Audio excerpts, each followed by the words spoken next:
and I wanted to quickly go through a buyer's guide for the new Surface Pro 7. Now I'm going to pretend that this is the Surface Pro 7 i5. This is the Surface Pro 7 i7. And so I owned the i5 for a couple days. The first one I had was defective. It was overheating.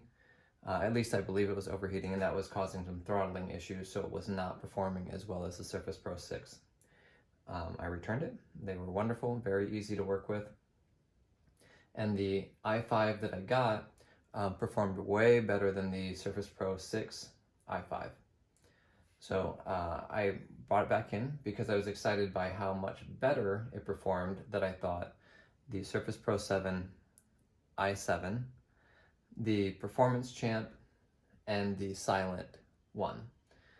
The Performance Champ, the i7 was rating twice as powerful in the graphics tests.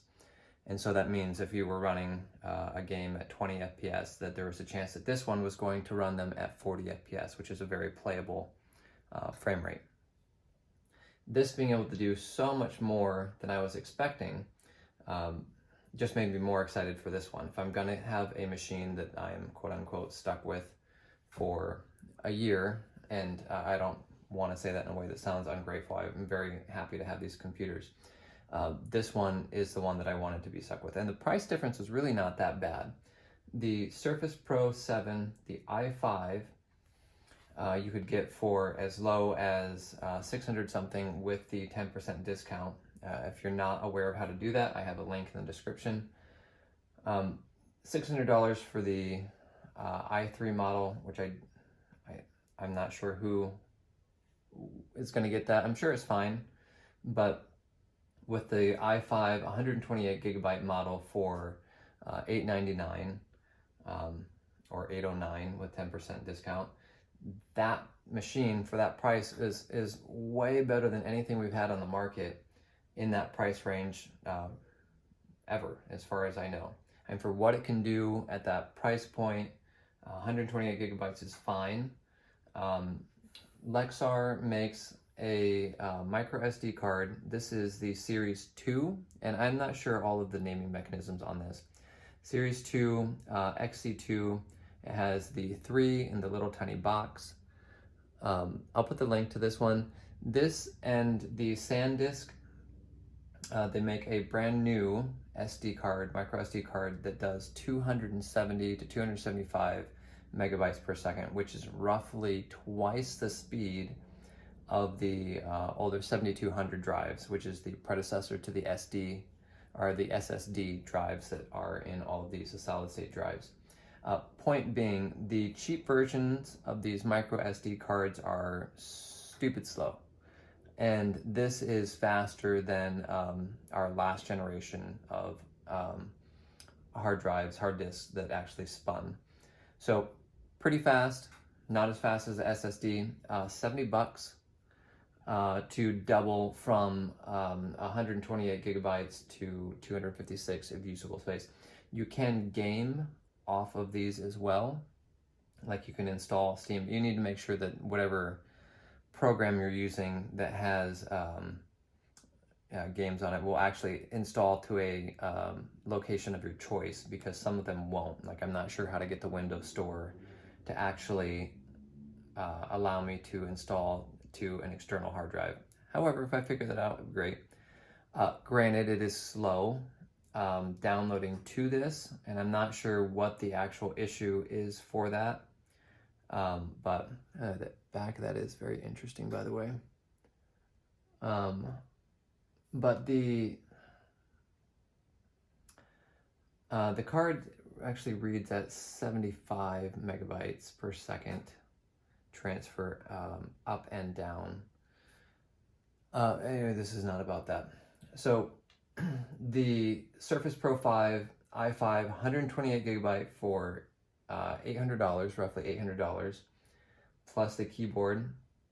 So this is a Bluetooth keyboard, and this keyboard was $44, and it's pretty good. Bluetooth keyboard, so I can detach it. Let's go here.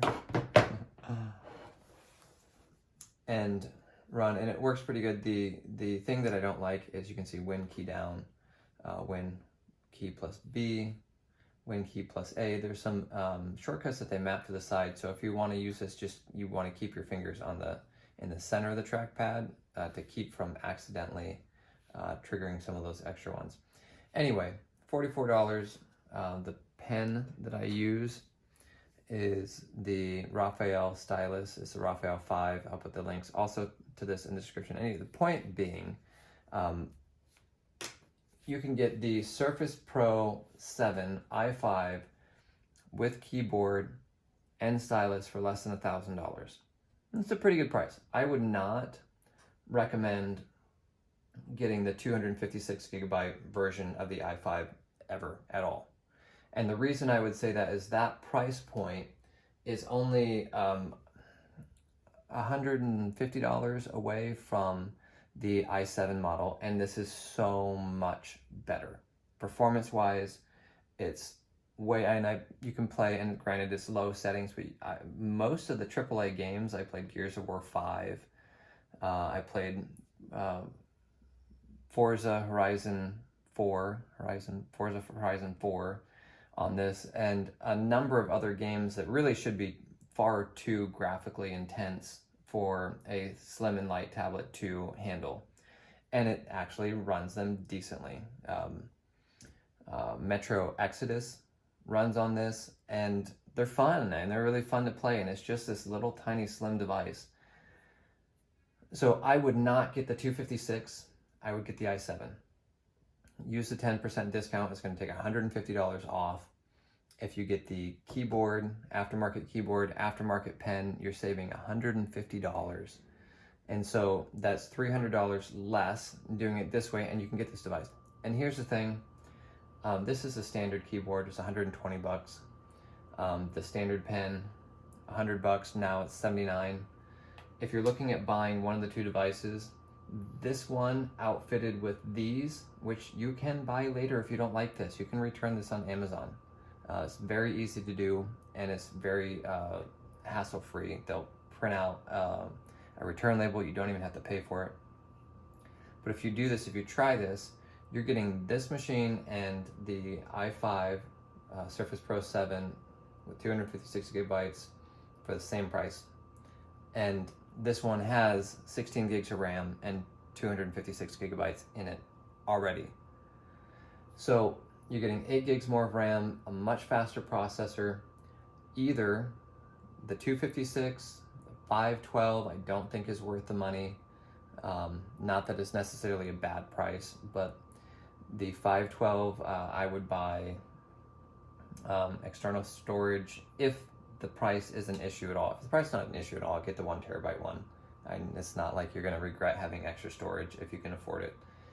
So either the i5 128 or the i7 256, those are the two that I think are the absolute best buy for the money.